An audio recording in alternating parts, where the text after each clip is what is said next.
जय हिंद दोस्तों, स्वागत है आप सभी का।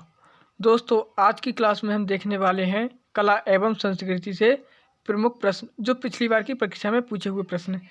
जैसे ये प्रश्न आईएएस 2022 की परीक्षा में पूछा हुआ प्रश्न। तो चलिए शुरुआत करते हैं। पहला प्रश्न है हमारा, निम्नलिखित युग्मों पर विचार कीजिए। ये अशोक के प्रमुख शिलालेख के स्थान दे रखे हैं और वह स्थान जिस राज्य में स्थित है। तो ये शिलालेख के स्थान है। पहला है धौली। धौली कहाँ स्थित है? ये उड़ीसा में स्थित है, एकदम सही है। और एरईगुड़ी, और ये आंध्र प्रदेश में स्थित है। याद रखना, एरईगुड़ी आंध्र प्रदेश में स्थित है। अगला है जौगढ़। जौगढ़ को याद रखना, जौगढ़ कहाँ स्थित है? तो जौगढ़ मध्य प्रदेश में नहीं है। जौगढ़ कहाँ स्थित है? जौगढ़ भी ओडिशा में स्थित है। कहाँ स्थित है? ओडिशा में। जौगढ़ भी ओडिशा में स्थित है, ये भी याद रखना। अगला है हमारा कालसी। तो कालसी कहाँ स्थित है? कालसी उत्तराखंड में स्थित है। कहाँ स्थित है? कालसी उत्तराखंड में। कालसी उत्तराखंड में स्थित है। कालसी उत्तराखंड में। जौगढ़ ओडिशा, कालसी उत्तराखंड में स्थित है। तो हमारे कौन से युग्म सुमेलित हैं? तो इसमें उपयुक्त युग्मों में से कितने सही सुमेलित हैं? तो हमारे ऊपर के दो सही है, 1 और 2। तो इसमें से केवल 2 युग्म सही सुमेलित हैं, तो ऑप्शन बी राइट हो जाएगा। अगला प्रश्न देखते हैं। अगला प्रश्न हमारा मोढेरा सूर्य मंदिर से संबंधित है, नहीं, सोमनाथ मंदिर से संबंधित। सोमनाथ प्रश्न है, हाल ही में प्रधानमंत्री ने बेरावल में सोमनाथ मंदिर के निकट नए सर्किट हाउस का उद्घाटन किया है। सोमनाथ मंदिर के बारे में निम्नलिखित कथनों में से कौन से कथन सही है?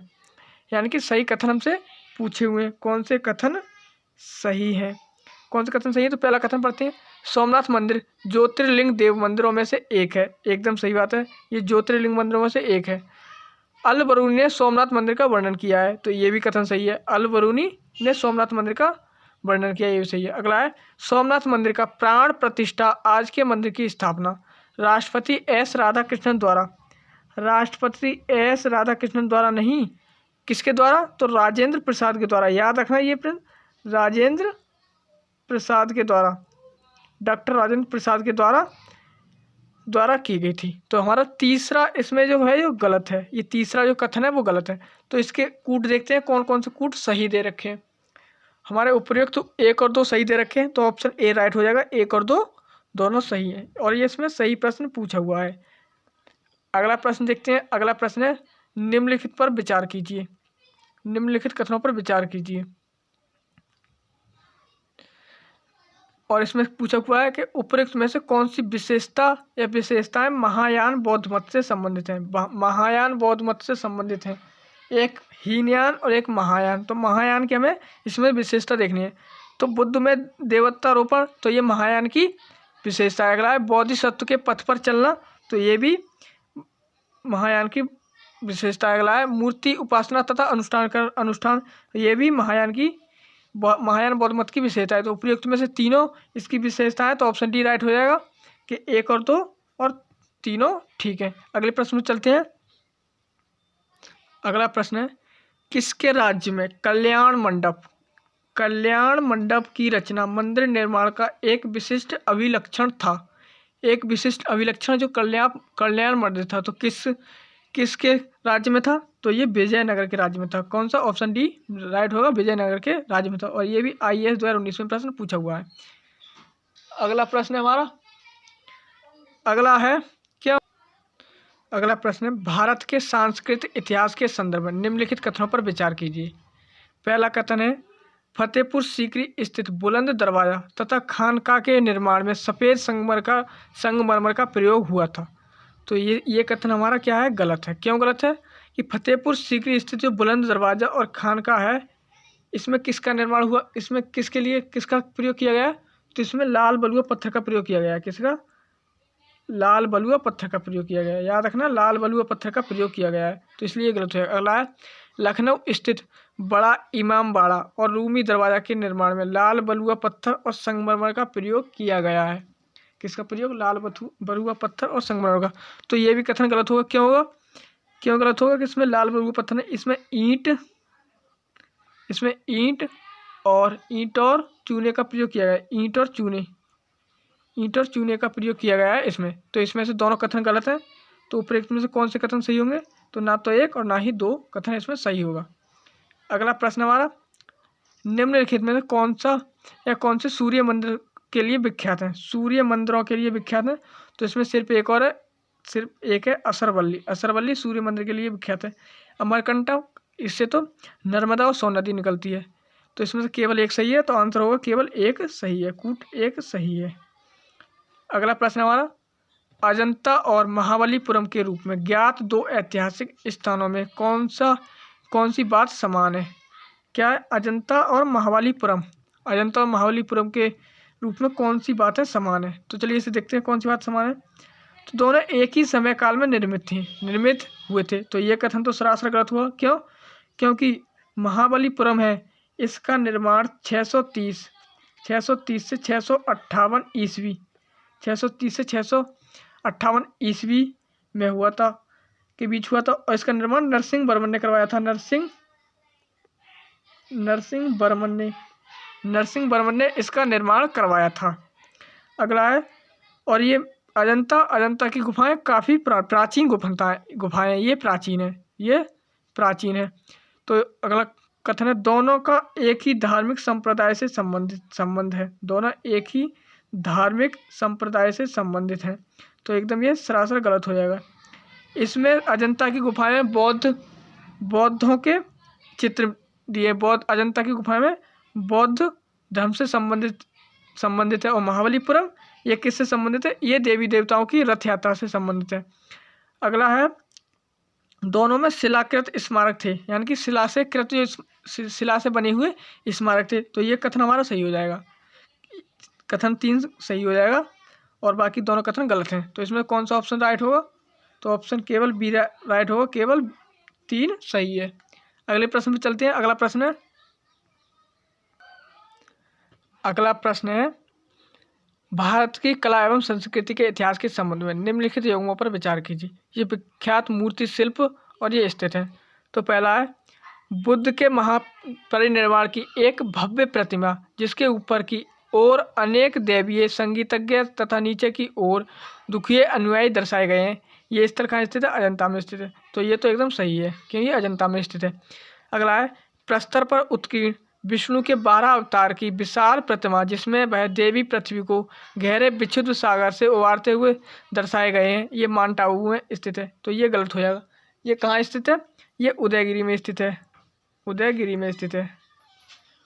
में स्थित है ये। अगला है, विशाल गोलाश्मों पर उत्कीर्ण अर्जुन की तपस्या गंगा अवतरण, ये मामल्लपुरम में स्थित है। तो ये भी सही हो जाएगा। तो 1 और 3 बिल्कुल सही है। इसमें 1 और 3 बिल्कुल सही है। तो कौन सा सही होगा? 1 और 3 बिल्कुल सही है। अगला प्रश्न है, कुछ शैलकृत बौद्ध गुफाओं को चैत्य कहते हैं। अगला प्रश्न है, कुछ शैलकृत बौद्ध गुफाओं को चैत्य कहते हैं, जबकि अन्य को विहार कहते हैं। दोनों में क्या अंतर है? तो दोनों में क्या अंतर है? चैत्य क्या थे? तो चैत्य पूजा स्थल थे। और विहार ये क्या थे? तो ये विश्राम या आराम करते थे, तो उसके लिए विहार कहते थे। तो इसमें से कौन सा सही होगा? इसमें ऑप्शन बी सही होगा।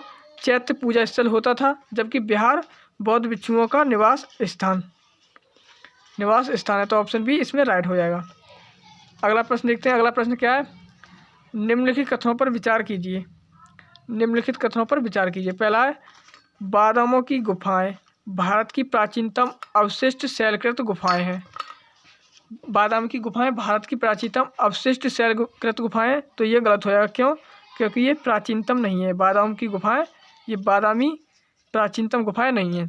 अगला है, बराबर की शैलकृत गुफाएं सम्राट चंद्रगुप्त मौर्य द्वारा मूलतः आजीविकों के लिए बनवाई गई थी।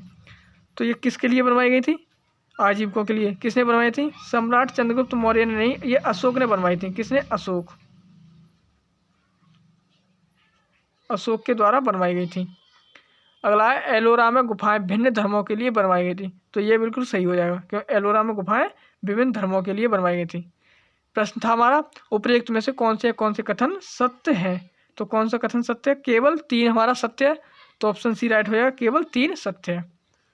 अगला प्रश्न है, नागर, द्रविड़ और बेसर ये क्या है? तो आप सभी को पता है, नागर, द्रविड़, बेसर ये तो एक मंदिर निर्माण की शैलियाँ हैं। किसकी? मंदिर निर्माण की शैलियाँ हैं। तो ऑप्शन सी राइट हो जाएगा, भारत मंदिर वास्तु की 3 प्रमुख शैलियाँ। अगला प्रश्न है हमारा, प्रसिद्ध विरूपाक्ष मंदिर कहाँ अवस्थित है? जो विरूपाक्ष मंदिर है कहाँ स्थित है? तो आप सभी को पता होगा विरूपाक्ष मंदिर ये हम्पी में स्थित है। कहाँ स्थित है? हम्पी में स्थित है। अगला प्रश्न है हमारा, प्रश्न है सूची फर्स्ट को सूची सेकंड से सुमेलित कीजिए। तो इसमें प्रसिद्ध मंदिर है और राज्य दे रखे हैं, प्रसिद्ध मंदिर और राज्य। तो पहला है विद्याशंकर मंदिर। विद्याशंकर मंदिर कहाँ स्थित है? तो विद्याशंकर मंदिर ये कर्नाटक में स्थित है। विद्याशंकर मंदिर कर्नाटक में। अगला है राजरानी मंदिर। राजरानी मंदिर ओडिशा में स्थित है। राजरानी मंदिर ओडिशा में। अगला है कंदरिया महादेव मंदिर। कंदरिया महादेव मंदिर ये तो ओडिशा में स्थित है। अगला है भीमेश्वर मंदिर, ये आंध्र प्रदेश में स्थित है। भीमेश्वर मंदिर आंध्र प्रदेश। एक बार फिर देख लेते हैं, विद्याशंकर मंदिर कर्नाटक, राजरानी मंदिर ओडिशा, कंदरिया महादेव मंदिर मध्य प्रदेश, भीमेश्वर मंदिर ये आंध्र प्रदेश में। इसके कूट देख लेते हैं कौन कौन से सही हो जाएंगे। तो बी पर 2 और ए पर 2, बी पर 4। ए पर 2, बी पर 4, ऑप्शन ए में, ऑप्शन ए राइट हो जाएगा आंसर। अगला प्रश्न है हमारा, इसमें भी मिलान पूछा हुआ है, भवन है और निर्माणकर्ता। भवन और निर्माणकर्ता उसमें पूछे हुए हैं। सुल्तानगढ़ी का मकबरा, सुल्तानगढ़ी किसने बनवाया? सुल्तानगढ़ी ये बनवाया था इल्तुतमिश ने। लाल महल किसने बनवाया? लाल महल बनवाया था बलबन ने। बलबन ने लाल महल का निर्माण। जमात खाना मस्जिद ये अलाउद्दीन खिलजी ने बनवाया। जमात खाना मस्जिद अलाउद्दीन खिलजी ने बनवाया।